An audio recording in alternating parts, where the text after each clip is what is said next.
And can I start by saying that I'm so pleased that I've been able to be here today, and thank you for inviting me so soon after your inauguration.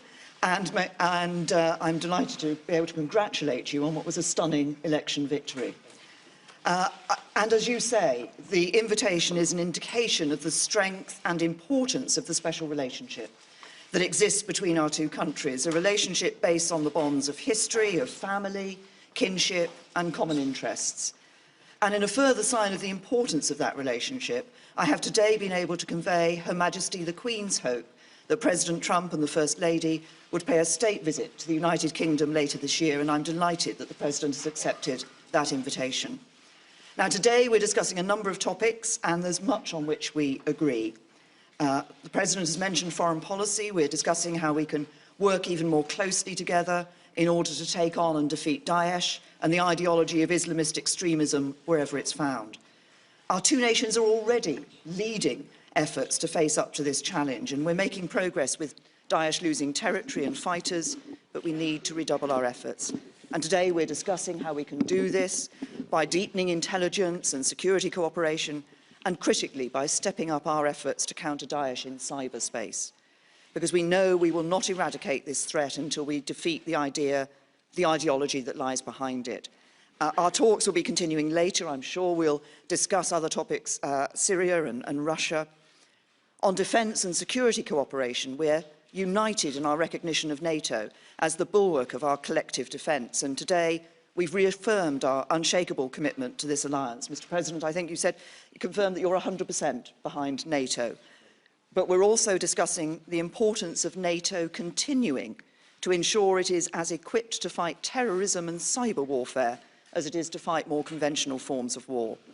And I've agreed to continue my efforts to encourage my fellow European leaders to deliver on their commitments to spend 2% of their GDP on defence so that the burden is more fairly shared. It's only by investing properly in our defence that we can ensure we're properly equipped to face our shared challenges together.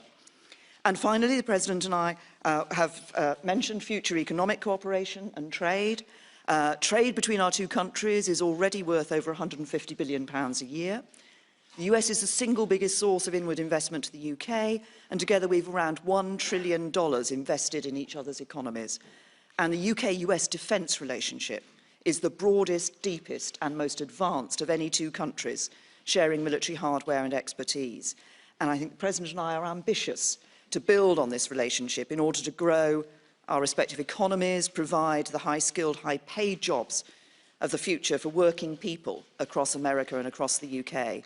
And so we are discussing how we can establish a trade negotiation agreement, take forward immediate high-level talks, lay the groundwork for a UK-US trade agreement, and identify the practical steps we can take now in order to enable companies in both countries to trade and do business with one another more easily. And I'm convinced that a trade deal between the US and the UK is in the national interest of both countries and will cement the crucial relationship that exists between us, particularly as the UK leaves the European Union and reaches out to the world.